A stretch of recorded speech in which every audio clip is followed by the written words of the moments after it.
we don't do basic. Rolling up, we staying medicated. 1, 2, 3 on me. We get wild, but I keep it low key.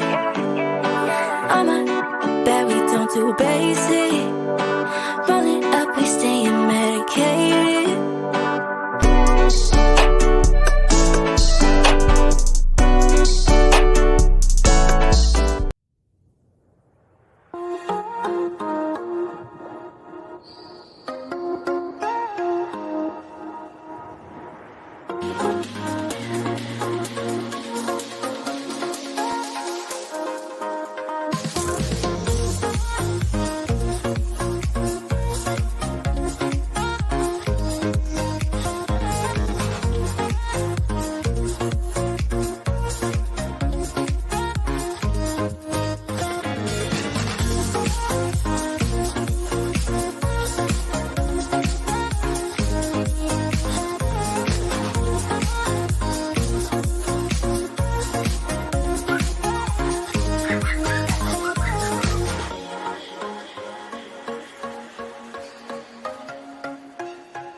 Hello, all my guys, gals, and parapals. It's me, the consultant, the better half of the consultant, the best half of the consultant. I'm very tired. I just got off a 9.5-hour shift and then got told I was doing a video. Oh. So, this was not planned. But we has a guest to talk Immortals with us. Nice. It's Cassidy. You did not see me focus smoke a puff just now. No, this fine. Because I have special banner made just for my show. Because my show is this. Yeah, all right, there we go. It works. My show has adult language, adult content, and words. Words, sometimes together in sentences. Ah. So Immortals. Now, Immortals in what context are we talking about tonight? Just any, like vampires, werewolves. I think Bigfoot is an immortal. Depending on one's point of view, I could see that. So you're the host. Where do we start? So I like to ask everybody this question as first: is what's your favorite cryptid? My favorite cryptid. Wow. Yeah. That's a big question. So far, I've had like 6 or 7 people say Bigfoot, haven't we, Squeaker? I think my favorite cryptid would be the seal. Does that count? Yeah, Okay. It does. Yeah, I would think that's my favorite one. You know, the stories about how, you know, looking into this thing's eyes can make you, you know, sort of rethink your life. Not terribly unlike a really intense ayahuasca trip. That kind of has my attention, you know. Yeah. That, and I've been dreaming about the damn thing for years. So it's like yeah. It's almost like a mermaid. Kind of. And apparently this thing came from the radiation resulting from one of the mel holes down in Utah. So, you know, we'll see. I do want to do a video on mermaids. Oh yeah, it's also a big subject too.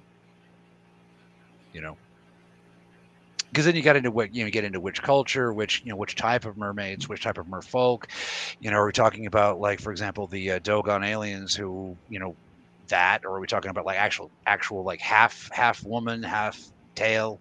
You know, I mean, the subjects are huge. You know, you could devote entire chapters, entire seasons to each one of these cryptozoological creatures slash phenomenon. You know, Yep. I'm a novice in cryptozoology, but it's like one of my favorite subjects. sorry, Doctor of Metaphysics. So I'm just starting to learn about all these things. I didn't even really know that there was a name for it at first. I know. I'm like, don't come at me. no. But- Everybody learns at some point. You know, the fact Mhm. that I learned really early on is questionable. So you know, all right. I mean, I I didn't know learned. there was a name for I it. I think I encountered a werewolf when I was like 12 years old, trick or treating in one of my friends' neighborhoods, and that's what got me into cryptozoology. So So I how would you differentiate between a werewolf and like a bigger kid in a costume? Was it like the smell? we couldn't get like super close to it, but it definitely stood a lot taller than a kid in a costume for Halloween. We thought it was a bear because of how bulky it was.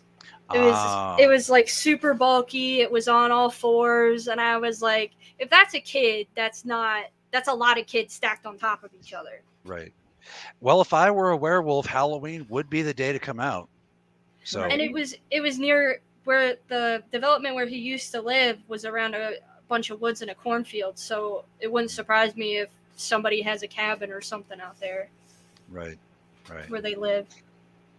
But that's what got me started in like cryptozoology. When I was like 12 years old, I started like looking up everything that I could find about anything. It's a good idea. A really good way to start, especially if you're starting that way. You're going into it fresh without other people's sort of pre-prepared ideas being injected into your mind. I mean, You know? I've watched like the sci-fi stuff on like Mothman and everything, like the scary movies. Yeah, I think we all love those. But that's because like sci-fi is a big thing that me and my dad watch on Halloween because it has all the reruns of all the like old scary movies, like the original Freddy Krueger and the original like Friday the 13th. Yeah, I was actually too much of a weenie when I was a kid. Those movies scared the piss out of me. So I was like, no horror movies. I'm going to stick with Disney for a long I time. was the same way. What finally got me around was, believe it or not, Aliens, the second one. Oh, That's second what one, finally, yeah. That's what finally kind of broke through. See, I don't think it Mine was a was skinwalker because this was big. This was almost like the size of a bear, but not a bear. Point of order, why would that preclude it from being a skinwalker? I mean, if a skinwalker was, for example, using his bear skin at the moment, it would be quite bulky. Yeah, that is true. I don't know of any skinwalkers where I live, though, or anybody having any experiences with them. Because where we live in central Pennsylvania, there isn't a whole lot of... Because I've done a lot of, like, history diving and everything. I'm a history buff. Right. For the most part, even though I got a D in history, like, all the time, because I never paid attention to the teacher. Hey, you know what? Screw them. But school is no place for smart people. I looked up a lot in the Thomas Beaver Library and like the place, and I don't remember anybody saying that there was skinwalkers in this area. There wasn't a whole lot of Native American tribes in this area because we're in the middle of the mountains.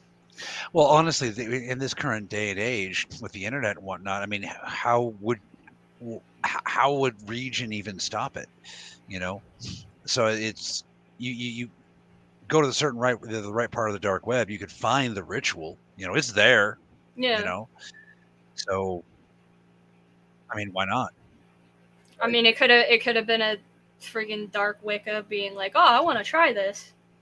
It could have been the black dog trying to give you a warning. I mean, there's so many options. You know, I looked up everything that I could think of. I was like, I've heard of skinwalkers. I'll look up skinwalkers. I still think it was a werewolf, though. Okay, so what is the difference between a skinwalker wolf and a werewolf?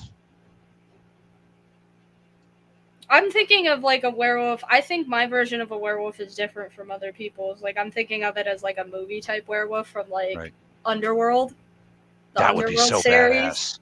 That would be awesome. That's what I'm thinking this thing looked like, because I didn't really see it. I just kind of saw just a black figure.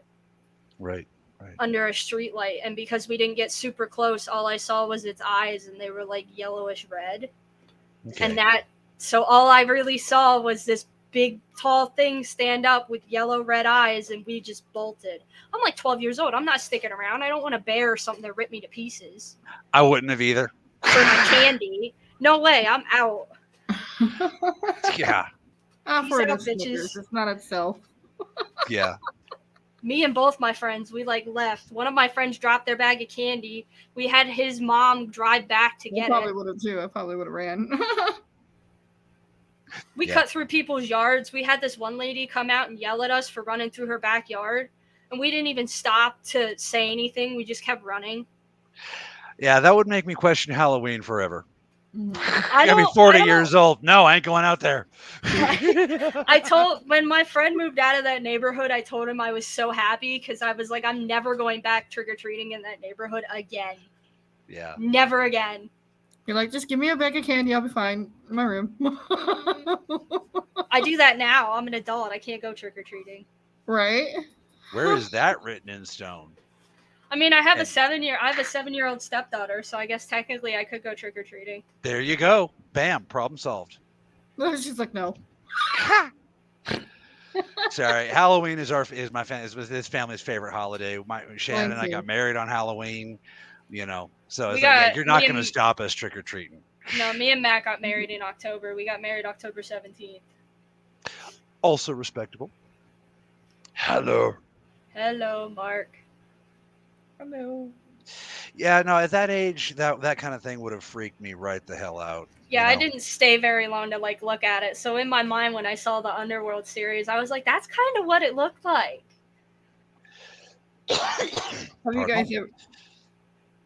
Have you guys ever seen somebody's face change? Like Yes. I can't even Actually, describe it other than like something off of the grim. yes, and it happened live on Bradley Power's Esoteric Hours. One of our guests, her name was Apollemy, and she has a wild story. I urge you guys to look her up. She is awesome and one of the sweetest people you will ever meet. And somebody in the audience was, of course, questioning her story because it's pretty wild. Claiming to be a visitor is pretty wild. Not that I would know anything about that, but. So the audience was questioning her and she was getting upset and her face shifted right on camera, right where we were live and everything. So I've had two incidences. One was my friend and I were out and about, and I thought I had seen this guy. I thought he was going to commit suicide. So I hopped out of the car because he was on one of our main bridges that a lot of people do that on. And I hopped out of the car and I gradually walked up close by him, not too close. And all of a sudden he looks up. He was really weird. He starts wiggling really weird, and then he looked up. He was fine at that point, and then he starts walking, and then he looks like this at me, and I kid you not, his face like changed. It was weird, and then I saw him climb up a building. It was weird. It was so weird. So That's cool. everybody knows, the consultant does actually eat food. Wow. not the souls of baby seals. No, not the souls of baby seals or the souls of baby dolls or whatever. He actually eats real food. Real food is good. I like real food. It's ham. It's actual sustenance. Everybody thinks he just runs on amps because they've never actually seen him eat.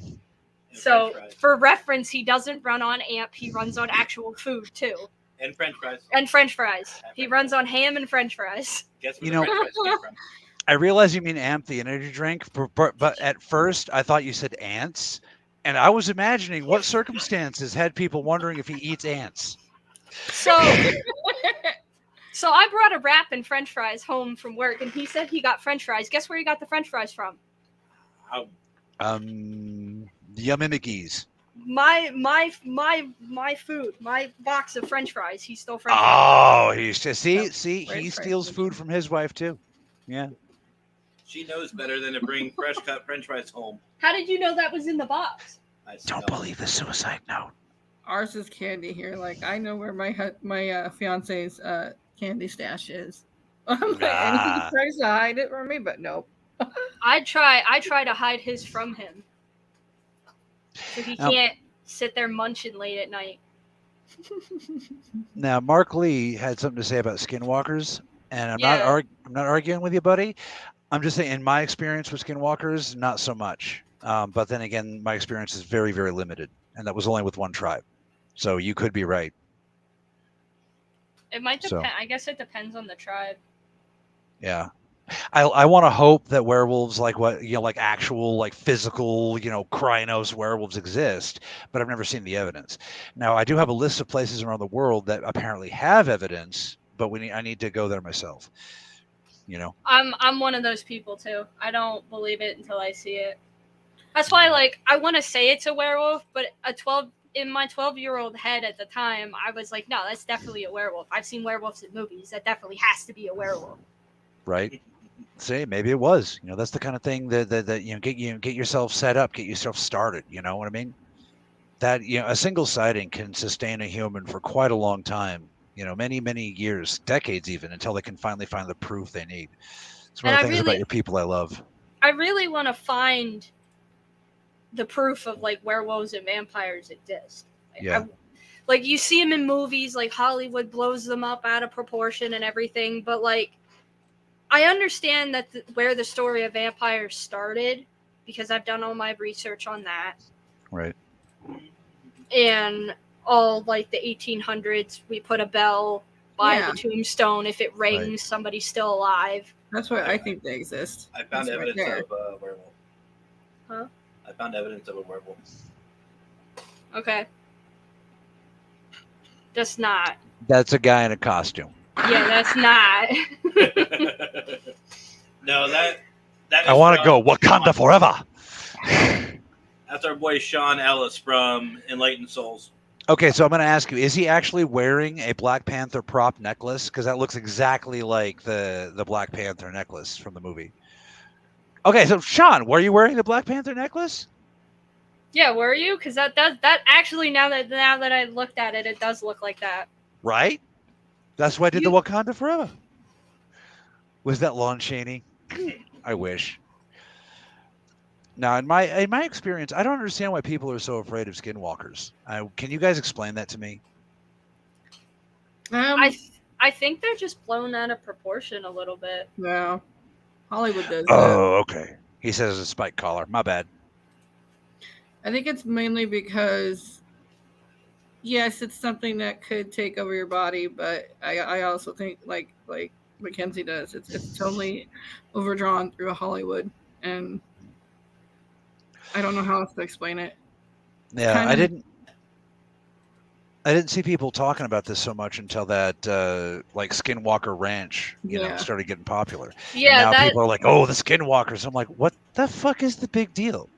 That was my whole thing when Skinwalker Ranch first aired. It was like when I was in high school, and then a group of my friends also likes that kind of stuff, like the cryptozoology and everything like that. Right. And they were like, "Oh, Skinwalker this, Skinwalker that." And then I said something about the experience we had when we were younger, and they were like, "Oh, what if it's a Skinwalker?" I was like, "Dudes, it's just a show. Like, I get that it's real. There's real evidence to support everything they're finding. They gotta put But- stuff into it. But like, I don't think that what we saw was a Skinwalker. It could have been anything." Right. But I still think it was either a werewolf or some kind of like hellhound of some Right. kind.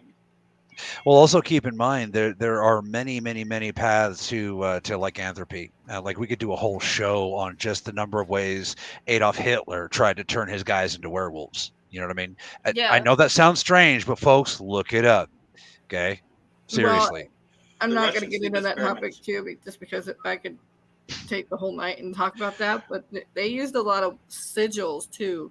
Yeah. If you want to think about it too. Well, Right. Hitler had a whole cult division. I could do a whole freaking episode on Hitler. Yeah. Like, I know I've researched so much World We War have to II be really German careful stuff. with that, though.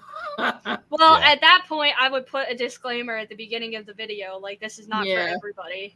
About Right. the Russian sleep deprivation experiment. Right. I feel like So- that was just a creepypasta thing. Just real quick, so for those of you who don't know me, I'm Jewish, so I have zero fear about talking about that crap. You know what I mean? Yeah. So, but I do understand people are sensitive. So let's try different. Let's try different tactic. Let's go back to Shaka Zulu. All right. We could go a number of ways. He tried to recruit all of the local lycanthropic tribes, including the Lion Men of Ethiopia. Mm-hmm. You know what I mean? So, Shaka Zulu, no Hitler. Shaka Zulu. Shaka Zulu. Yeah. So, And that gets in. Sorry. Go ahead. No. Please go ahead. I just watched something on Gordon Ramsay's Uncharted about the Shaka Zulu tribe, and it was interesting. He had to prepare a meal for the chief, the Shaka Zulu chief, and they were like, "Do not make it spicy. He might kill you." Yeah, he might. No, Shaka himself was a beast of a man. I mean, whoa. But his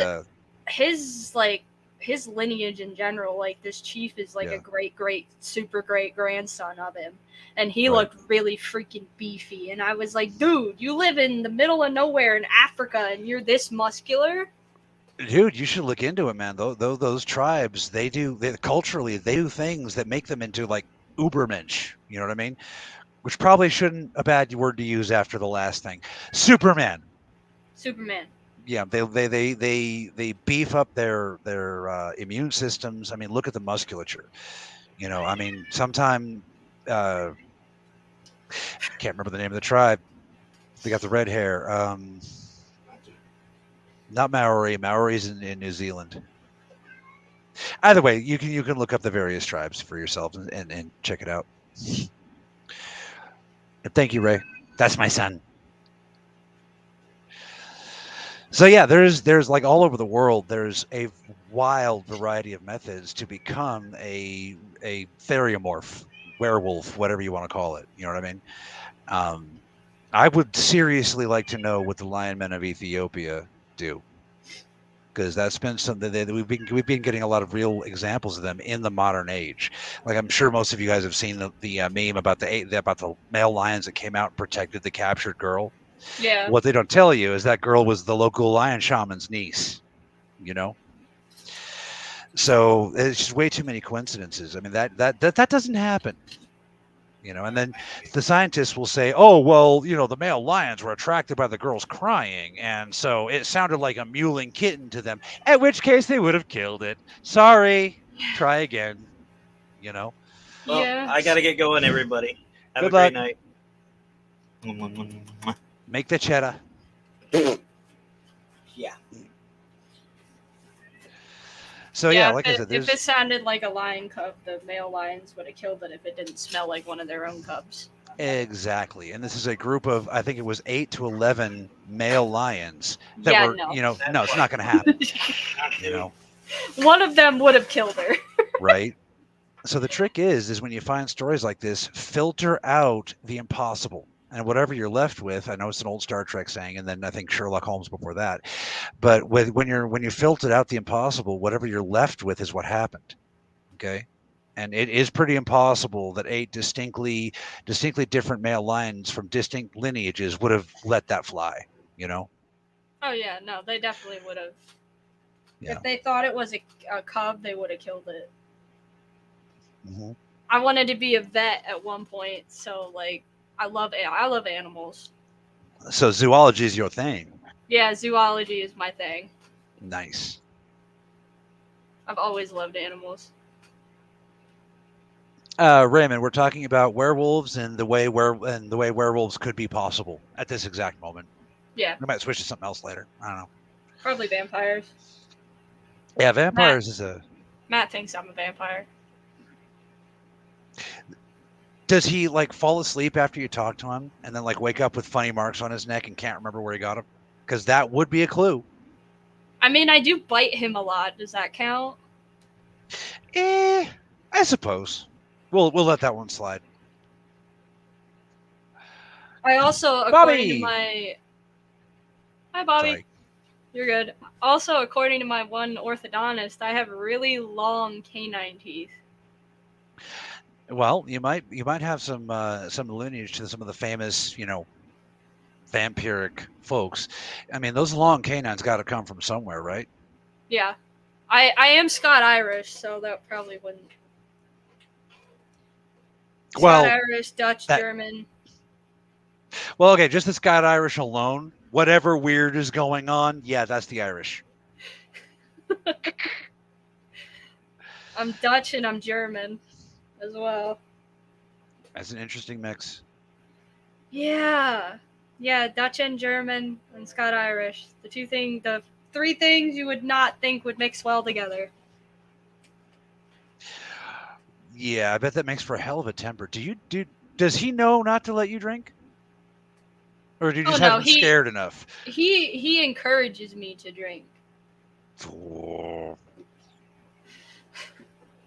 We were at a 4th of July party and he was giving me drinks. I'm just imagining you guys hanging out in the graveyard, like pouring, like, this one's for you, Mark Twain. That's not Mark Twain's grave. I don't care. That's why he won't let me drink or smoke before investigations. Probably wise. Well, I'm also gifted. I'm an empath. So when I drink, I become like super open and I can't filter out like the bad stuff. Yeah, that could be a very, very nasty combination. You know, I always drank- advise. I drank once before we went to an investigation, and this house had a really nasty entity in it that didn't want anybody there. And I wasn't super intoxicated, but I was just enough that I couldn't filter out his energy. And it was just really bad. I literally wanted to stab somebody. That's how bad this made me feel. Like, he made me that angry. Yeah, it's not that stuff's not good. That's one of the things that surprises me is these ghost investigator teams don't have like a witch or something in the background going whoa, whoa, whoa, whoa, whoa, whoa, whoa, whoa, to make sure they stay safe. You know, I'm both. So I always carry. I have a protection sigil that I carry with me usually. I've lost it though. I need to recarve it on a stone. Smart. What kind of stone do you use? I usually try to find like just a natural stone, like a river rock or something, because we have so many rivers down here. I'll just go down to the river, find a stone that I really like. So I'll just start picking up stones and be like, oh, I don't like this one. I don't like this one. I don't like this one. And then when I find one that's like, oh, this is nice, I'll just put it in my pocket and take it home with me. It's like one of those calling things, like what rock speaks to me. Right. I know. I actually understand that a little bit because I've watched Shannon go through it. She used to make stone runes, for people. And it would be like, nope, this is my mark. And we'd be walking along, having a great time, talking. And then all of a sudden, pew! And just fiddling with rocks. Yeah, Matt took me, the first time Matt found out I was a witch after the investigation at the cemetery where we met, he took me to a creek fishing. And I started going along. He was fishing, and I just started walking along the riverbed, just going. And he turns around, and I'm on the other side of the creek, like messing with rocks. And he's like, "What are you doing?" And I come back with like these 3 rocks, and I'm like, "I'm gonna carve sigils in them." And I shoved them in my pocket. And for those of you who are fans of the Lion's Pride, yes, we still have Char's rock collection. So I have some of mine. Yeah, our youngest daughter inherited Shannon's love of rocks and gems and such, so that was pretty wild watching them together. It's called Goblin Syndrome. What do you mean? The shiny things, the shiny rocks and gems. It's called Goblin Syndrome. Mine. That's what my one friend, she made this D&D thing, and that's what she calls it. She calls it Goblin Syndrome. Yeah, that makes sense. Bring me the shiny. The sparkly, shiny rocks must have. Yeah. Well, let's see here. Yeah, Ray would know that firsthand. Okay, so we used to live in a polyamorous family, and one of the members of our family was a psychic vampire, and she used to keep her fangs out of the chakras. When I'm talking fangs, I'm talking energetic, like fifth dimensional, spiritual kind of thing. They're not really fangs, but what else do you say? What else do you call it? You know what I mean? Well, I mean, they have that whole show on HBO now about that kind of stuff, like the energy vampires, the emotional vampires. It's a comedy. It's supposed to be funny. What's it called? But I forget what it's called. I think it's After Dark or something like that. But it's a comedy about like an energy vampire, a mentally draining vampire, an attention vampire. And there was this one episode that we were talking about at work. It was the energy vampire walked into the room and everybody just passed out. And the last person to pass out was like, get the fuck out of the room. Yeah. Well, energy vamps, contrary to like some popular beliefs, can have successful relationships with people. They just have to keep their fangs, again, metaphorical fangs, out of people's chakras. So we had a really good relationship for a very, very long time until all this new politics got in her head. And she's like, well, why can't I bite people's chakras? And then everything went to hell. So you can have relationships with these people. It's just, you got to be careful. Imagine being a lamb trying to have a relationship with a wolf. It's possible. I mean, I'm a cat. My spirit guide's a Black Panther, so I'm a cat in a relationship with a dog. Matt's spirit guide is a wolf. Right. Well, when we're getting into spirit guide relationships, power animals and such, like that's a whole nother like aspect of metaphysics. Yeah. We swapped.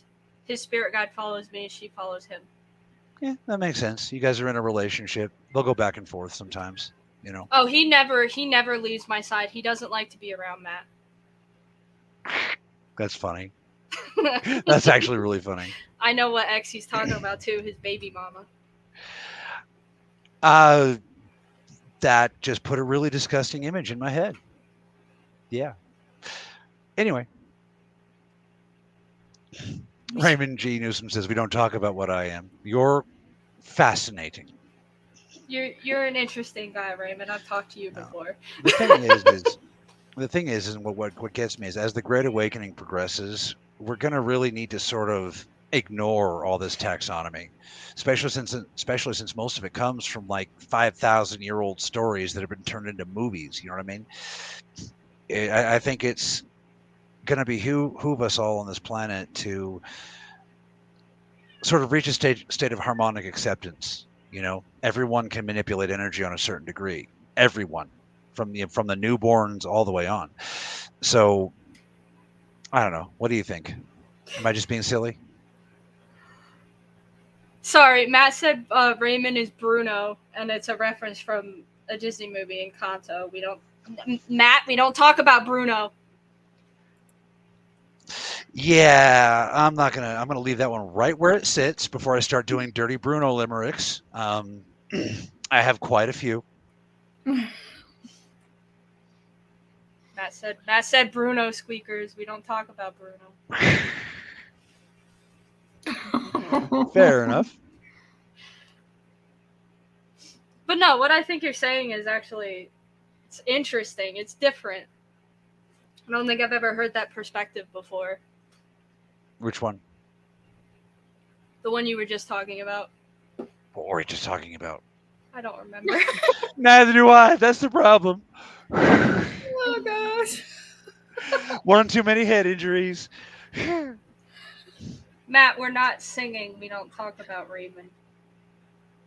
We're not doing that in the chat. We're not singing, are we? Nobody told me that rule. That's what Matt's doing in the chat right now. He's basically singing, but in text form. Oh, I see. Oh, yeah. So, Squeakers, we were talking about vampires. I heard. Yeah. I think it's an interesting topic. It's one of those ones that's been around for years and probably forever. And there's different theories about it and different aspects of what they look like. Right. I think they're real. Obviously, somebody saw something way back in the day because of everything that they did with stones and right. They put way too much effort into something that wasn't there. And back then, that kind of stuff was not talked about. So, I mean, for them to do that, I mean, obviously something Right. was seen. Right. Especially like the crazy amount of effort they would put around certain people's graves. You know, the masonry, the metalwork, like. You know, if you guys ever seen some of these ancient graves that where the person buried was supposedly a vampire, like crazy amounts of work were put into keeping these people in that grave. So somebody had to have seen something. Okay. Yep. I mean, look at Vlad Dracula's grave. Look how much effort they put into keeping him in the ground because they actually thought he was a vampire. They were like, well, no, the crazy thing about that is they exhumed his tomb and he ain't there. Mm-mm. So yeah, and neither is any signs of exhumption. So something funky's going on. We just got to figure out what. Sorry, I had to research Dracula very, very, very intensely for my book. So I heard that they did a special of that and said his body was exhumed, but his body wasn't there, and I was like, what? Yeah. They exhumed the grave. When I heard his body wasn't there, I was like, wait, what? Yeah. It's a little bit like folks. It's a little bit like digging up 10 feet of concrete, and there's like a dude-shaped hole. Where the hell did he go? Yeah, there's no way he got out of that. Right. And it's not like tomb robbers back then would sit there for hours and just chisel through that stuff. Literally, the only logical and scientific explanation is that his body was never put in there. But there's too many witnesses that saw it go in there. So, unless it was some different, like unless it was a mock corpse. I mean, yeah, that could be. That could be. You know, I mean, it's not like they did weirder things back then. We do weirder things today. Right. So, see, I like Ray's version. That's also the basic plot line of my favorite role-playing game ever, Werewolf the Apocalypse. So, let's see. Dracula is not Tom Cruise. You want Dracula to be Tom Cruise. I'm pretty sure Tom Cruise wants that to be true. I mean, then he could live forever and make movies forever and never age. So... Raymond says, "How many wives he would have?" Oh wow! Sorry, that just went off the deep end there. It makes and it makes the thetans with the vampire blood, and that's how they. Okay, I'm just gonna stop right there. Yeah, Raymond, why can't it be both?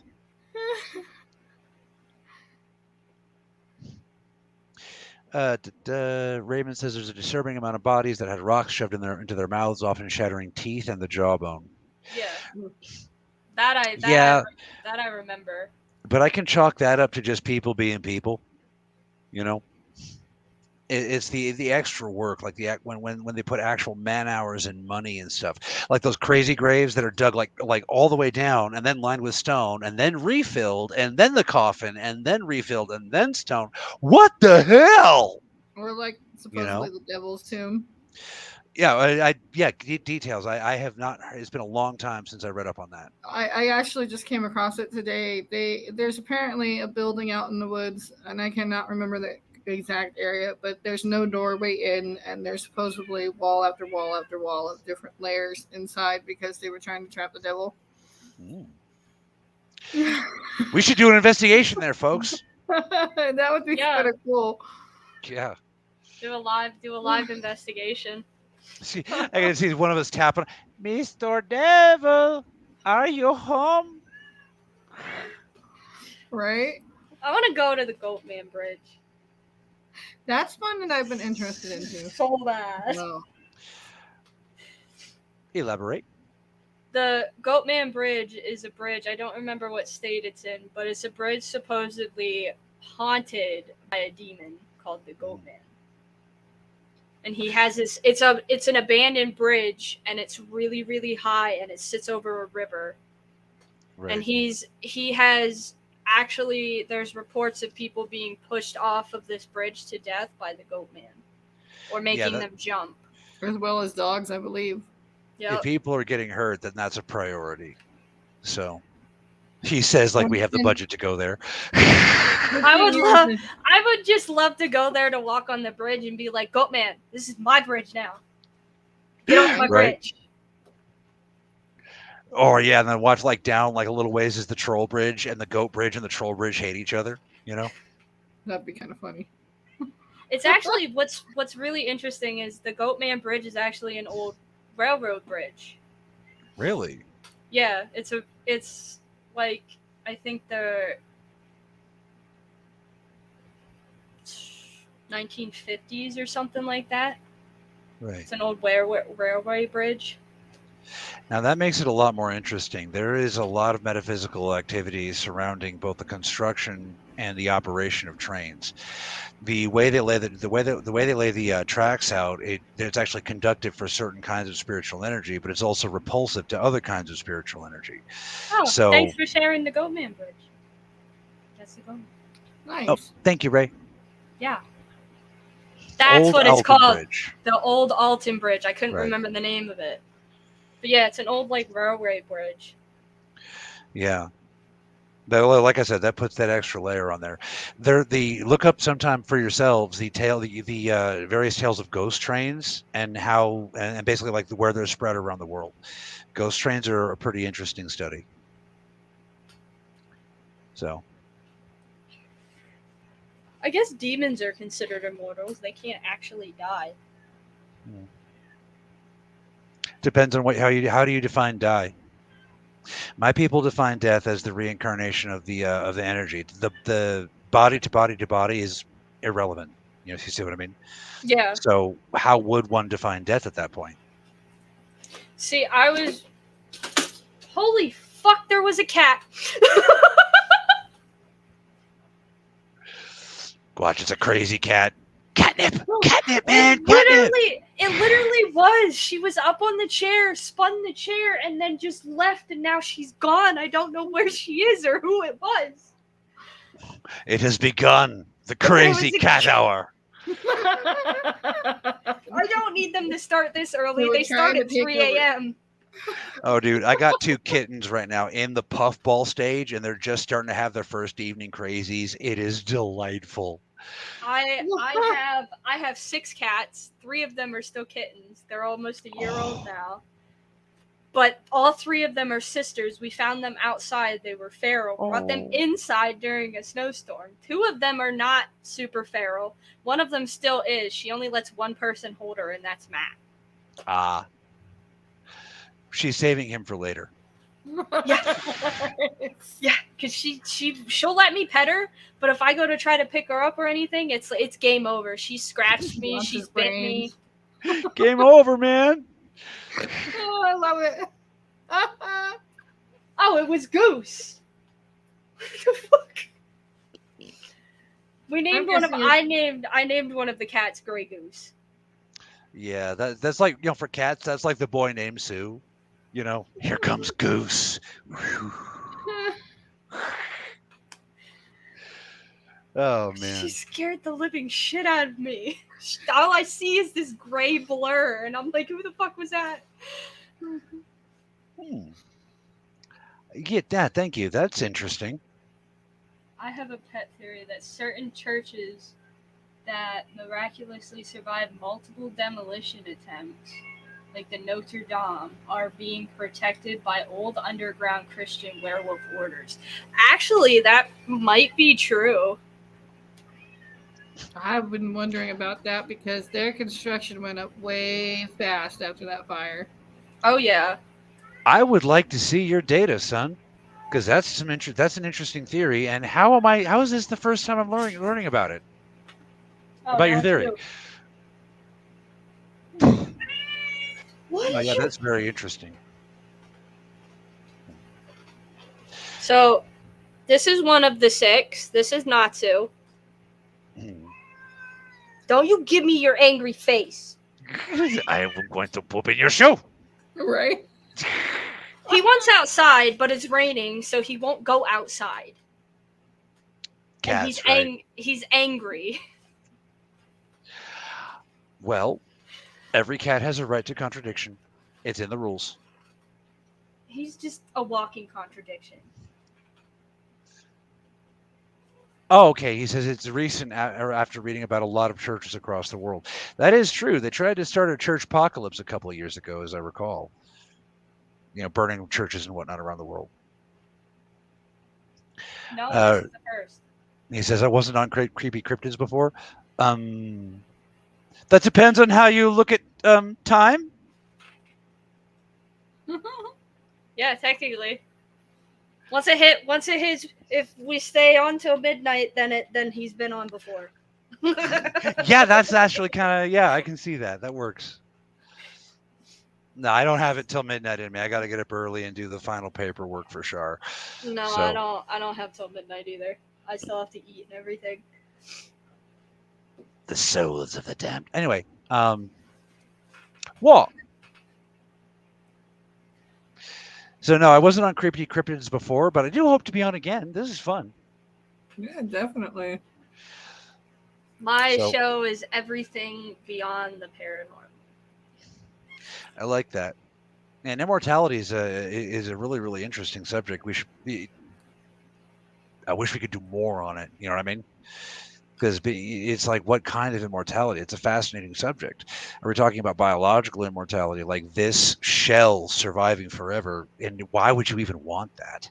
You realize, do you ever think about it this way? The higher your immortality is, right? The higher percentage that you're going to be trapped forever in absolute pain forever and ever and ever rises to 100%. Why would you ever want that? Well, it's like the cryo theory. Like, they're still trying to cryo bodies Oh yeah, that's going to be good. to, like, save them forever. But, like, if you're saving them in the condition that they are now, won't they just still have the same pain later on Well, I think when the you idea. unfreeze them? Well, I think that's the idea, though, is you unfreeze them once you can cure whatever's wrong with them, like 60 bullet holes to the eye. Once they can cure that, you're good. I think that's the idea. It's fascinating, but I don't see the purpose of messing with cryogenesis. I mean, why not go right for the time dilation? Yeah, and, like, right now, only the rich can get cryoed. Right? It's not And for everybody. And it's the first version. Why would you do that? If you ever bought PlayStation, don't go for the first version. Wait till they screw up on the rich people. Then get it. I mean, I had a PlayStation 1, but yeah. No, so do you remember in the PlayStation there was that very first line that came out? They forgot to include the heaters or something. Oh, yeah. Yeah, some just dumb noob mistake. Got to tell you, there's a man-eating plant on the moon. Yeah. Oh my God! It turns out it actually is made of cheese, and it's been rotting the whole time. Yeah, see, Raymond, right there. My energy never dies, so I always come back eventually. That is true, even if you get torn apart and devoured by the Fressen. Sorry about that. It's a cycle of life for souls. I mean, even should you get waylaid on your way to reincarnation, you'll be fine. Eventually, you'll be back. You'll get there. Right. The trick is, how do you make your memories congruent between incarnations, which I've noticed is a problem for your species. So that's why I thought I got invited on here to talk about that. So Yeah, I think because I've seen a lot of bits and pieces of my past lives. Right. Like, I know of 3 so far. One, I was a guy trapped in an insane asylum. I was part of a rich family. They put me in an insane asylum because I had schizophrenia. Right. And of course, that was in the early 1800s, where they thought schizophrenia was something you could cure in an insane asylum. Try the brands of fire. The leeches aren't working. Apparently, I died from a botched lobotomy. That'll do it. Another one, I was burned at the stake in Salem. And then I had one a couple nights ago, but I don't really remember a whole lot about it. Right. Well, these memories really are access to the immortality. Like, imagine if you could remember all of those lives perfectly, then could you say that incarnation of you really died? Because here you are again. Yeah. You know what I mean? Do you guys think recurring dreams are bits and pieces of your past life? Past life or future life, or sometimes in very, very rare cases, congruent lives. But yeah, I believe that that's a very, very, very strong probability with many reoccurring dreams. The way you generally know the difference is if it's a dream in the future, you'll generally wake up with a terrified feeling in your heart, even if it was a good dream. That's radiation. Don't worry about it. Mhm. But yeah, past lives is, I think, one of the most important aspects of metaphysics that people should be exploring. We've got enough data. We know past lives exist. We're done. All right. So now what can we do with it? But that's just my opinion. Right. I mean, yeah, some have. I could probably, if I go back hard enough, you could think of even before humanity existed. Exactly. And that's where you get like the star seeds and whatnot. The people that are waking, like they're just bopping around eating their Wheaties, yum, yum, yum. Bam! I was an angel. What the hell? I'm sorry, that was great. I love that.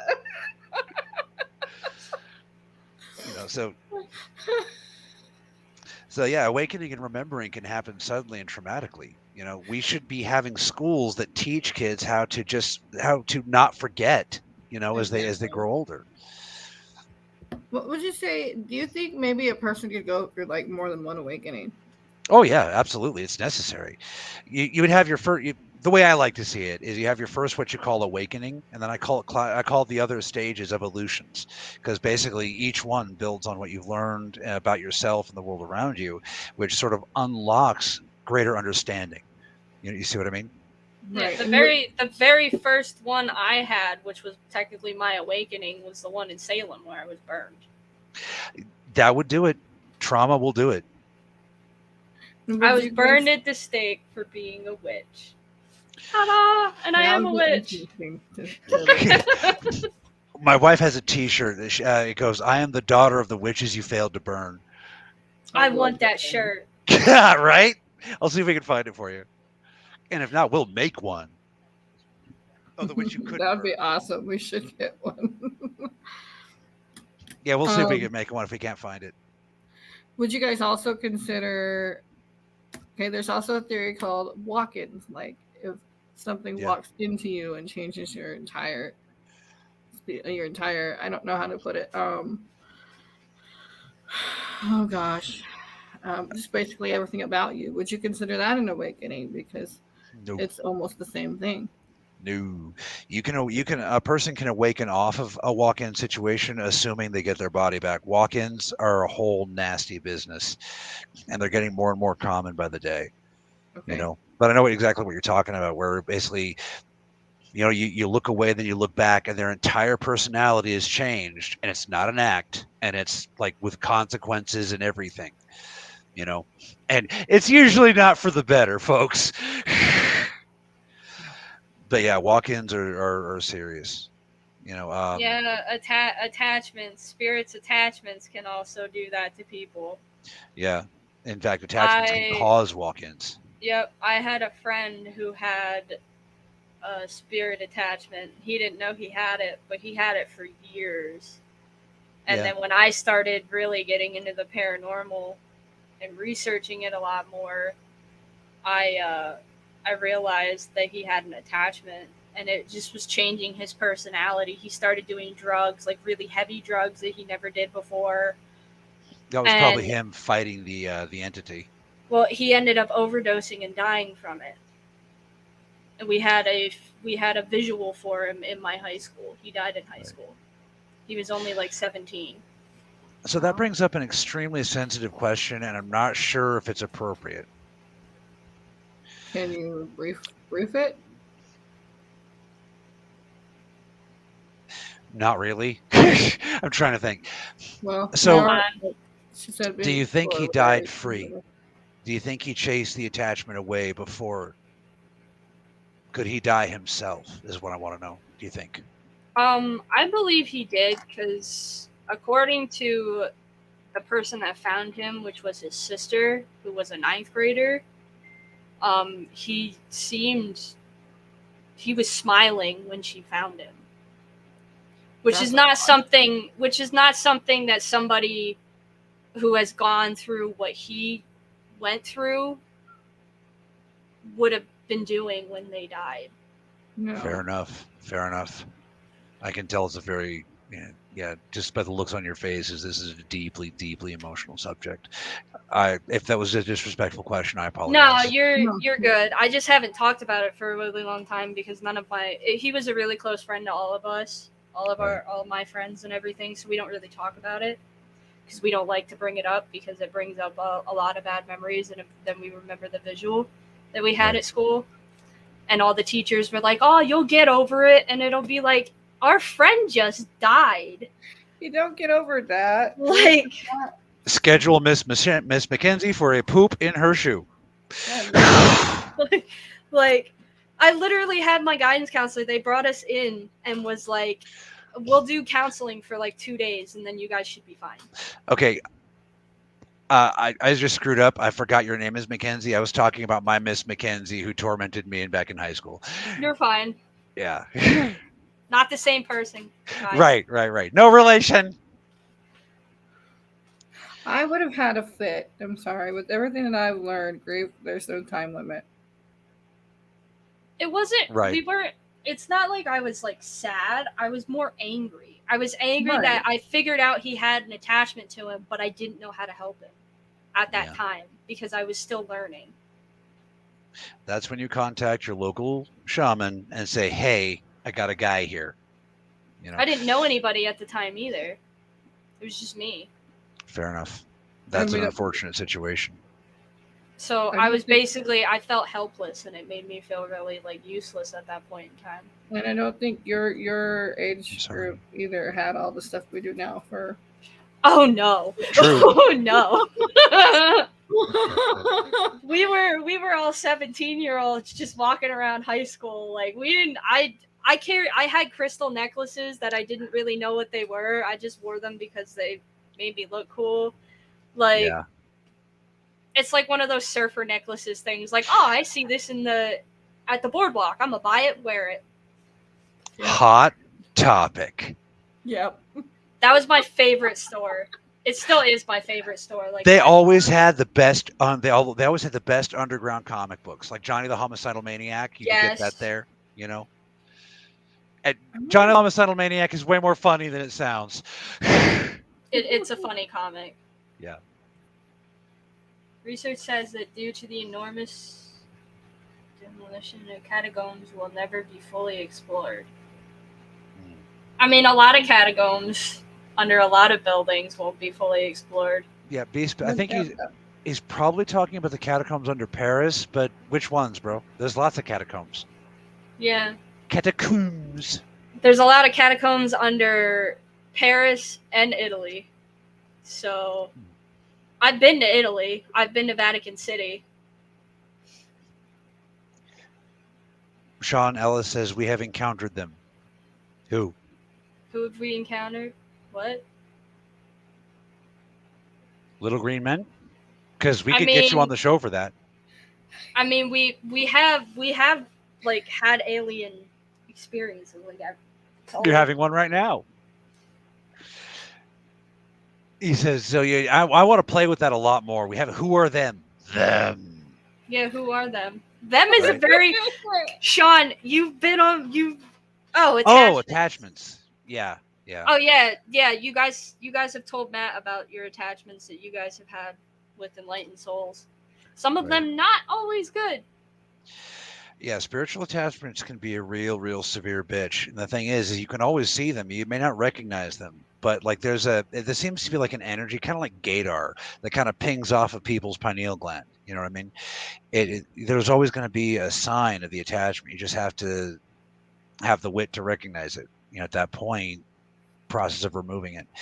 Now, there's no like magic spell that can do it quickly. You know, we can't just go lubba lubba lubba lubba lubba, pow, you are healthy. You know, I love his expressions.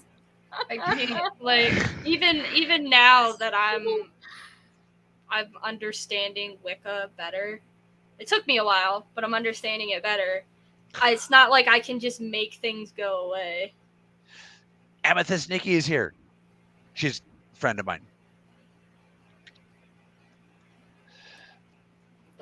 It's not So, like yeah. I can just make it go away. Like, Yeah. I've had people actually message Matt and have been like, "Oh, I heard your wife's a witch. Can she make this go away?" And at that point, when he shows me that message, I'll take the phone and be like, "No, that's not how it works." Yeah. I've There seen some are of those messages actually because I've accidentally gone over and switched to his thing, and I'm like going. What Do you was ever- it? And then sometimes I'll read it and I won't answer anything, but I'll just read it, and I'm like, What this one guy wanted me to make, and he bought this ring from like this pawn shop, and he's like, "I think there's an attachment to it. Can your wife just make it disappear?" And I'm like, "No, that's not how it works." no, there's processes and Yeah. subjects and things. I was that like- need to contain. Well, at Yeah. first, because I was like, where do you live? Because I could come if you want. I can come and bless the ring. There's no guarantee that it's gonna make it go away, but I can bless the ring if you want. And he's like, well, I live in California. I was like, yeah, I live in central Pennsylvania. That's not gonna work. So many Lord of the Rings jokes. Like, he's just like, I bought this ring from a pawn shop. I think it's haunted. Okay. Yeah, there we go. It's like what you do is you take it to Mordor, right? And then you throw it into the fire. And then it goes if away. Yeah. And then everything goes Make it away. into something else. I said to him, I was like, if you really think there's an attachment to it, take it back to the fucking pawn shop. Like, just get rid of it. That's or best. lock it in a box and put it somewhere. Do not put it on. Here's the thing: you buy something that somebody else used, you're gonna have their energy. Right. Do Period. not put it on. Depending on what the material's made of, there's going to be more or less, like even plastics can carry a charge. Yep. It all depends on how intense the emotional wavelengths were around it, The most random object you I- find is gonna have their energy on it. I Right. had when I had my girlfriend, I got us matching rings, his and hers, the stuff you get from Hot Topic. This was you met her, Squeaker, Savannah. Mhm. I got his and her rings. Me and Matt were previously in a poly relationship. It did not work out. They rarely do. Well, I tried to make it work, but apparently she just thought I was being an asshole and didn't care and this and that and whatever. Yeah, you can't do that when there's petty jealousy issues. Mm-hmm. And I was just like, nope, I'm done. I'm not doing this. But she gave me back the ring, and immediately I felt so much anger attached to it. And I was like, that's because she gave it back to me when she was angry. Silver and gold tend to hold a charge the longest. I'm betting it was silver. Yeah. Yeah. Yeah. I Wow. I have a crasher. Hello, kitty. What are He you doing? looked like you, like he was gonna slap you. He probably will. Give him a while. He'll probably hit me. What a turd. Yeah, the turds go. I'm telling you, it's cat language. Okay, the turd goes in the shoe, and that's how you know you messed up. Right? I did get Irene! smacked. Hi, Irene. Hello. Long time no see on the show. Well, in the comments anyway. So with claws or without claws? The smackinating. Oh, he does it if he's just trying to get my attention to give him attention. It's without claws. If he Gotcha. actually is mad at me, then he'll claw me. Yeah. Oh, This those kitty was claws. an attention pat. Right. This is like fucking pet me. We are Siamese, if you please. Lady and the Tramp. I love Lady and the Tramp. Right. That's like that song really creeped me out when I was younger, but then I listened to it when I was older, and it got a lot better. Yeah, it has a weird, like a minor key to it or something that makes it sound just a little bit creepy. I actually played that song on Halloween, and I was handing out candy, and a kid didn't want to come to my porch because he heard the Siamese song. Oh, And I felt What bad hell because he no? was like What 5. hell? He was like 4 or 5, and I felt bad, Ah. so I walked down and Oh. I gave him candy. I was That's like, I sweet. didn't mean to scare you. That's pretty sweet. Speaking of cryptids and things, Oh, that's not good. what do you guys know about the theory of the 3 dogs? Like if you're in bed and you hear 3 dogs out of nowhere. And it's like, That sounds kind of like a banshee. Elaborate. well, for the longest time, every time I hear 3 knocks, I know something bad's gonna happen. That's Oh, 3 knocks. Yeah. I thought you said 3 dogs. Yeah, so did I. That's why I was like, it sounds like a I'm banshee. sorry. No. Yeah, please I'm continue. away from the microphone. Please- But the knocks, they can be loud, and then sometimes they can be like sound far away. And every time I know at least one person or something is bad is going to happen between my friends or somebody I know or family. Right. And I can't explain it. I don't know what it is. I've heard that it could be an attachment. I've heard Matt. 3 knocks equals cops. Right. But I've heard many different things, and I've also seen something that has followed me around for a long time, and now it's also following somebody else close to me, and I'm not going to say who it is. Right. But in the same time, I'm like, how the heck can I figure out what this is? Because I don't know anything about it. Although I've heard numerous amounts of people have heard the same thing. Yeah. And said the same thing, that it's not, that it's like a trinity or something. Yeah, I've had clients that have heard the knocks. I've never experienced it myself. In their cases, it was always important for something coming, some kind of badness, some kind of entity, especially, and I don't want to trigger anybody out there, but like women who are being harassed, shall we say, by incubi, knocking when it's on its way is one of the ways they'll know it's coming, Also foul smells, but never experienced it myself. Is that scary? It is. I get a really weird feeling when I know this thing is around, and I'm not one that usually gets afraid of things, except for spiders and the Muppets off of Labrador. But spiders are fear incarnate, so you're good there. But Lucas the spider is a nice spider. Nope. No such thing. I like Lucas the spider. I throw everything. Oh, Lucas, the cartoon, Lucas, yeah. Yeah, Lucas the spider is a nice spider. Yeah, Lucas is a cutie pie. I'll give you that one. I don't even know. That's the only spider that I'm okay with. Thank you, Irene. I've seen this thing. I could actually tell you what it kind of looks like. I am sour, then I'm sweet. I am a Sour Patch Kid. Yep. It almost looks like a Norwegian medieval armored guard. And it's all in black.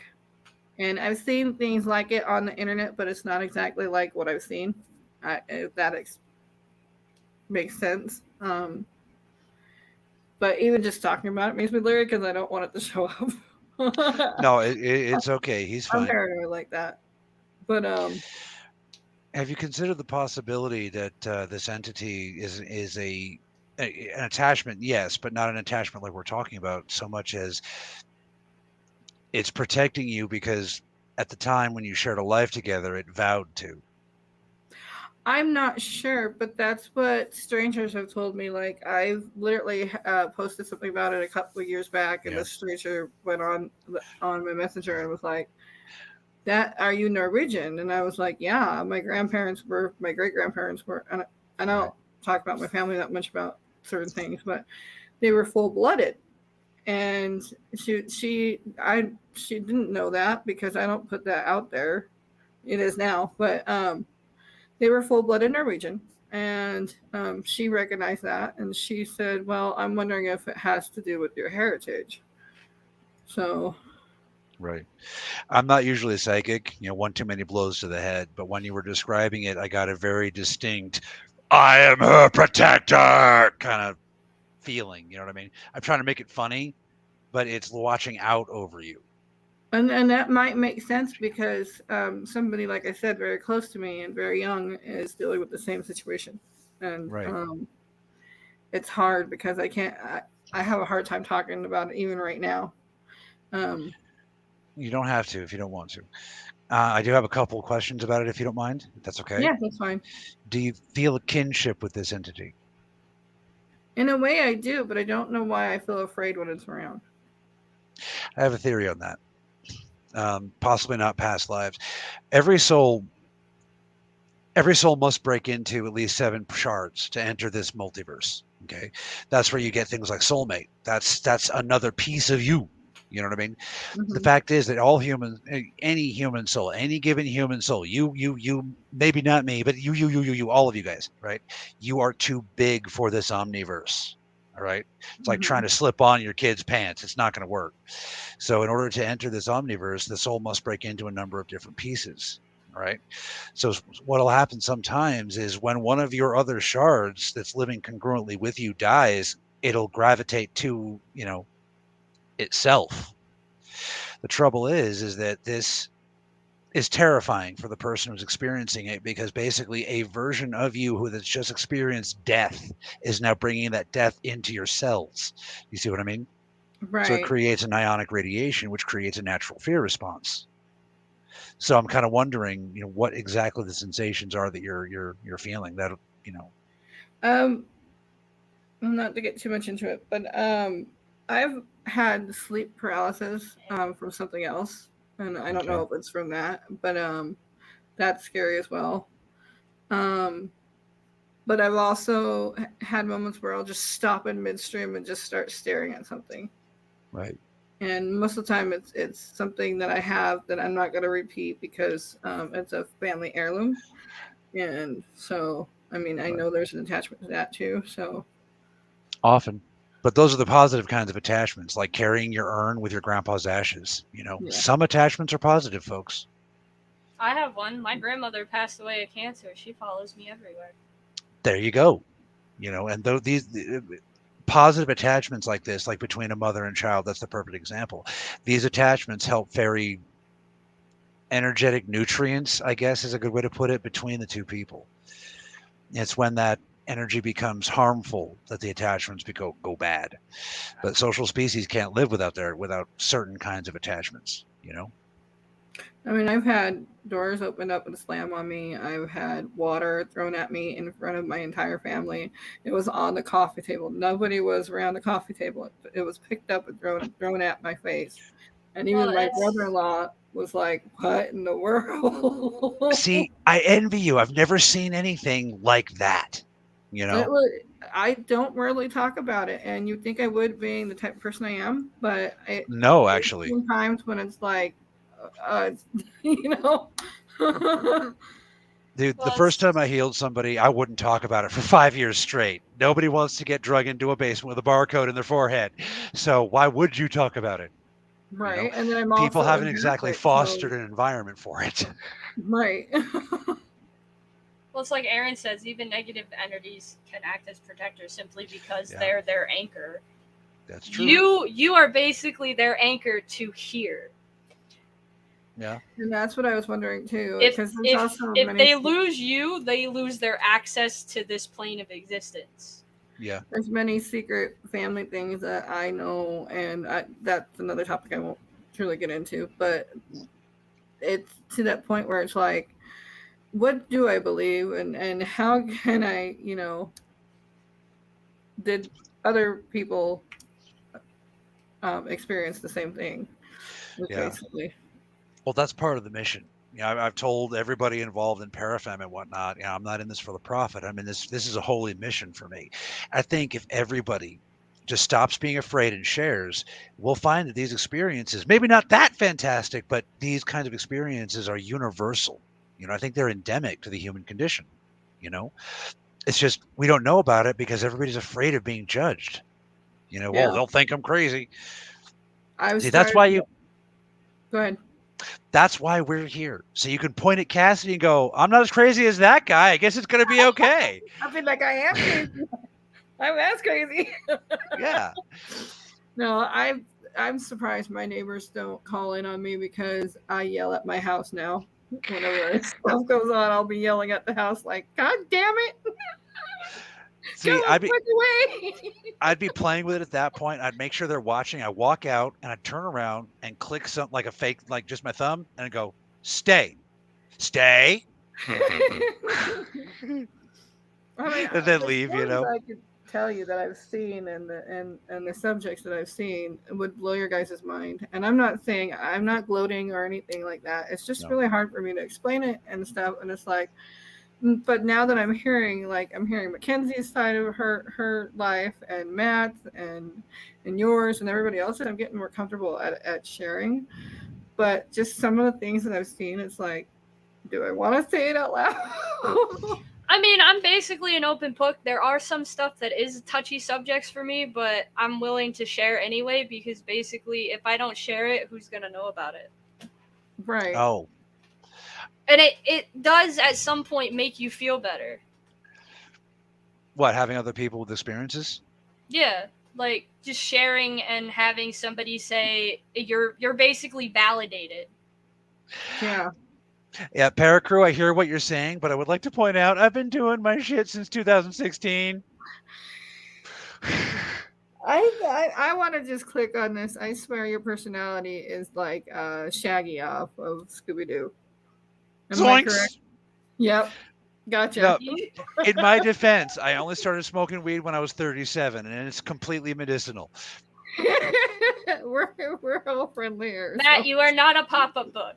You are a pop-up book that if you open yourself, you'll get scared. I don't know. I'm pretty sure if you tickle them in the right spot and use a sexy voice. What? You guys have dirty minds. That is, yeah, Irene, that's what I'm trying to get at. It brings people closer if you share stuff.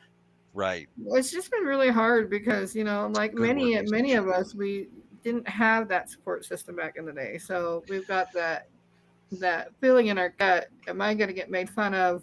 Am I not going to be trustworthy? I spent 2 years in counseling because I thought I was going crazy, but I had all of the evidence and I showed them and they were like, no, you're not crazy. And they let me go. I was like, Good. I was like, okay. I mean, I've seen so many different therapists for so many different things. I have social anxiety. I am an introvert. I have mild, what did they say, narcissistic personality disorder, where a lot of times I don't care about other people. I just care about myself. And that's it. Yeah, that's sociopathy, right? Yeah, I have mild sociopathy. Mild. So it's which is funny because they told me I had mild sociopathy, but I'm also a people pleaser. Right? No, you're just gifted. It's none of those other things that they said. You're just gifted. You did that. One of you did that. My fan just fell out of the freaking window like somebody said, yoink. What was that? Oh, that was scary. I bet. Sorry, I'm in Colorado. I don't know why that's relevant, but well, hopefully it's nothing from my house because I've had travelers before, so hopefully it's nothing from my house. It could be, and that's the thanks, hard thing is thanks, Raymond. I'm not one bad day away from unaliving everyone. God, I think we're all one bad day away from becoming just a little happier. Although nobody from my work watches my show, so I can say this. I was one bad day away from ending my boss's life. Dude, I think we have all been there, and I think it's important for you to share that on the show, especially since you just said that, and YouTube will take it as a threat. So why don't you tell us how it was therapeutic? Her mom watches. She might want to It was because he was just irritating the hell out of me, and I was like, I want to punch him in the head repeatedly. I think we've all been there with our bosses. Just so he goes to sleep. He's a great boss, like when he's not super stressed out. Matt says your window thing flying out of your window was Lurker. It was Lurker. That wouldn't be. Are you responsible for the flying pan too? Maybe. I don't know. Hey, we said Lurker was the combination of the Night Stalker and Oh somebody God. else. Because of how he wears the hoodie and the hat all the time with the shades, he's like a combination of the Night Stalker and Is that somebody anything else. like the commercial you showed me before the show started? I need an adult after that. Same guy. Love you, Lurker.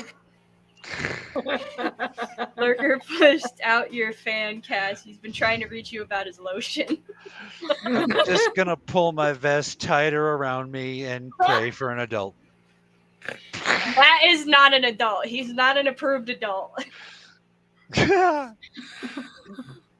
Oh man, yeah, Brian James the drunken. I'm actually constructing a wrestling character, the drunken tickler, for Brian James as we speak. Oh, that's fun. Yeah. Yeah, there it is. Raymond knows. Night Stalker and Unabomber's love child. That's what Lurker is. Ah, gotcha. It's because his freaking avatar is a dude with just his eyeballs wearing a hoodie. So we call him the Night Stalker and Unabomber's child. That would be terrifying. Just a couple of eyeballs floating in a hoodie coming at you. No, I'm out. I've Nope. seen something like that before, actually. You're I'm an making me adult. glad I'm blind. I don't want to be an adult, but I'm an adult. Yeah, Raymond's the original one that came up with that Unabomber Night Stalker child. then I blame you. He said that on your guys' like Wednesday show, didn't he? Squeakers? I think so. Yeah. That would have been either Wednesday or Tuesday. The what the F is what the Yes, F. something like that. Because Lurker was wearing his hat, his sunglasses, and his freaking hoodie, and Raymond said something about him being the Unabomber Night Stalker's child. Yeah, that would be a little bit creepy, yeah. I think we both pressed it on at the same time. That's funny. You're married to me. You don't have an excuse. What, to not be an adult? I have all the excuse to not be an adult. I'm younger than you are. I think you meant you have no excuse to leave him unsupervised. Right, exactly. I'm allowed to leave him supervised at the house. It's if we go to Bass Pro Shop, Lowe's, or any place that has tools or fishing stuff. He can't be alone. Same here, but I'm pretty sure for different reasons. There's a rule. Cask's not allowed to have tools. I don't work well with tools. Matt just wants to buy all the tools. See, I understand that instinct, but I'd be like with a hammer over the car. I'm going to fix it! Why? My dad those tried to has teach me to be. engines. It just did not take. I know enough. My dad has taught me enough that I know if it makes a bad sound, it's broken.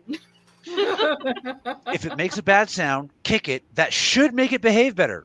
I know how to change a spark plug. That's about it on the car. You got me beat. I can change a tire, and that is all. I've lifted a car before, but that's about it. I did change the headlights in my old car. Yeah, that's dark magic.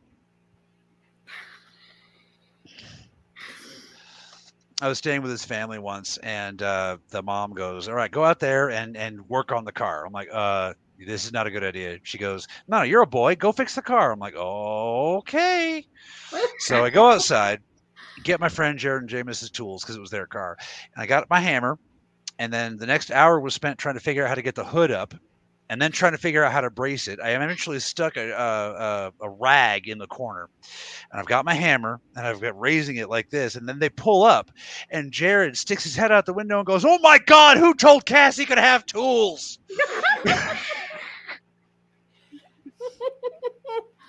And that was the end of me fixing cars. Everybody in my family got trained on how to do tools and stuff, and that was pretty much me too. I learned a few things, but other than actually touching the car, my grandpa was like, "No, My pap taught me how to change the oil on my car. My dad taught me how to change a tire, and then he told me if the engine makes any weird sounds or it makes any sort of sound that it usually doesn't make, you should probably take it to a garage. And I'm like, okay, that's helpful. So don't teach me how to fix it. Just tell me to take it to a garage if it makes a sound it's not supposed to. Whose garage? That would be my next question. Right. Well, he was a mechanic for years, because he was a mechanic in the military during Vietnam and the Korean War. And I was like, wait, can I just bring it to you and you fix it? And he's like, no, that's not how that works. He's like, I'm 72 years old. I have not fixed a car in years. See, Abiel, that better be how it works, or we got a real expensive paperweight. Yeah. See, the thing is, as somebody who works with tools, Squeaker, what do you think about the idea that even little things like a hammer is actually a form of magical tool? Because essentially, all tools are based on the idea of essentially dilating and redirecting energetic force, right? So, as somebody who's used to human tools, I've heard many different stories. I have a friend, we all know him, Brian James. He often tells this story about how a hammer fell off of one of his shelves at his old place and pretty much flew across the room and landed like right in front of his table. And he's like, that can't happen because a hammer is very heavy. So if something actually threw it, then it can be used as a tool for a spirit to make communication wise. And that's why when I'm out, I'm kind of like Lurker. I'm an unorthodox thinker when it comes to the paranormal. I will ask things to pretty much throw anything. I've had pennies thrown at me. I've literally had loose change in an attic thrown at me by a ghost. Because I was like, show me you're here, and the next thing I know, I have a penny thrown across the room at me. I envy you investigators. Right? I always know when that was when I was investigating with an actual team. Now we don't have a team. Now it's just us. Right? Mackenzie, you and I are a lot alike. I often know when my grandfather is around me because he will throw coins at me. And the first time it happened, I was in my bachelorette days, and I was in my studio, and I bent over, and all of a sudden I feel this thump, and then I heard this ding, ding, ding, and then there was a quarter right by my shoe, and I'm like, I'm the only one here, and I know my cat can't do that. And then recently, a couple years ago, my fiance and I, we were sitting down to dinner, and I went to go grab something, and I wasn't even really close by my couch, and a penny was thrown at me, and out of nowhere, right in front of him, and we were both like, where did that come from? Because until this day, I don't understand it. But all I can figure is that it was from him. So, well, things don't get up and fly across the room by themselves. No, they don't. Yeah, that's in defiance of Newton's laws. I'll never forget it. It was funny. I still think my cats have zoomies because they're chasing the ghosts in my house. That could be, the Yep. There's actually some truth to the idea of why spirits come out after dark, and it's got nothing to do with light, but rather the electromagnetic spectrum. That's also the same thing that'll mess with their whiskers and cause the evening crazies. So you combine those two, and you get the zoomies. Yeah. You get the zoomies. And Paracrew, yes, what that means is you are now a devotee of Cartheus, the ever-driving. Yeah. Yeah. I remember that. He swallowed some. Oh, that would be nasty. Oh, that's harmful stuff, man. If the A-team is to be believed, that gives you paralysis. He didn't swallow. He didn't swallow a lot, but apparently enough got in his mouth that he went to drink his amp and was like, "I taste antifreeze," and I was like, "That's not good." Wait. So that's not the first time? That's not the first time antifreeze has been in your mouth. Apparently not. I don't know how many times antifreeze has been in his mouth, but he's tasted it before, apparently. And people wonder why I stay away from cars. It did not taste like Mountain Dew. False. Oh yeah. Was he left unsupervised then too? Yes, I was on the phone with my brothers. Oh Lord. Yep. Yep. That's our new YouTube channel, Men Unsupervised. Well, there we go. So he's tasted antifreeze 4 times. That's how he knows what it tastes like. Fair enough. Maybe that's what's causing your knee problems. The fact that you've tasted antifreeze 4 times. Yeah, that can't be medically good. Oh no, his buddy Cyrus was there, so he wasn't completely unattended. I just wasn't there. Yeah, 2 boys is not supervision. The 2 of them is not supervision. I'm the adult there. Fair enough. Kind of like me and my bro Dan. Once he get us together, oh my God, we're getting in trouble tonight. Matt. That's me and my one best friend. My one best friend is a complete and utter. We're a disaster together. Everybody needs a friend like that, Yep. and don't let anyone tell you otherwise. He's literally like, we met in 5th grade, and he's been my best friend since. You are not a professional. Being in the military does not make you a professional. There's I a whole don't know. other side of a joke there. Drinking antifreeze might explain military intelligence. I mean, he was a CB in the Navy. He was a land soldier, so. No, we had somebody in our podcast the other day say that we were unprofessional, and we've been laughing about it since. I'd wear that shit like a badge of honor. I'd be like, "You're damn right, I'm unprofessional." Let a pair of Karen come in. We had 2 Karens come in, and I was like, No, let a pair of Karen Oh. come in my show and say something. Be like, yeah, go ahead. yeah, Well, that's I have- the we came up with as Paracaren. Yeah, let's go. Let's do it. Aha! Come on. I don't My really favorite care. one. My favorites are when like the woke people start yelling at me, and I'm like, I just let them go for a minute. I'm like, let them trans people, blah, blah, blah, blah, blah, blah, blah. And I'm like, do you want to restate that? Right. You're just a cis. Oh, I'm cis now. The key to winning these arguments, folks, is never bring out the woke first. Let them do it first. But yeah. I had somebody, because I'm bisexual, I had somebody come on my chat and be like, you can't be bi and poly. Like, why not? That's What? a contradiction in terms. I was like, are you stupid? That's the same fucking thing. Well, theoretically, a person could be 100% like 100% gay, and it's probably a relationship between like 3 dudes, and then they have a baby, and then they make a movie out of it. What? 3 men and a baby. 3 minutes. God, I'm aging myself now too. How do you think I feel? I'm the one making the jokes. Right? Shut up. We're not talking. Wait. We're not talking about that. No. Oh, okay. Here's a story. I smells a story. But not today, because I gotta go. We've been on for an hour and a half, and I'm tired. Yeah, not today. I gotta eat. Yeah, this has been really fun. We've got to do this Really again. fun. So, and we got to have you guys on coffee time sometime. That'll be great. Oh, that would be great. All right. So, thank you for having me. I really have got to go. So, Yeah. It's been lovely and an absolutely great time. It was good to meet you, Squeaks, and really good to meet you, Mackenzie. too. Really good to meet you too. Right. See you guys later.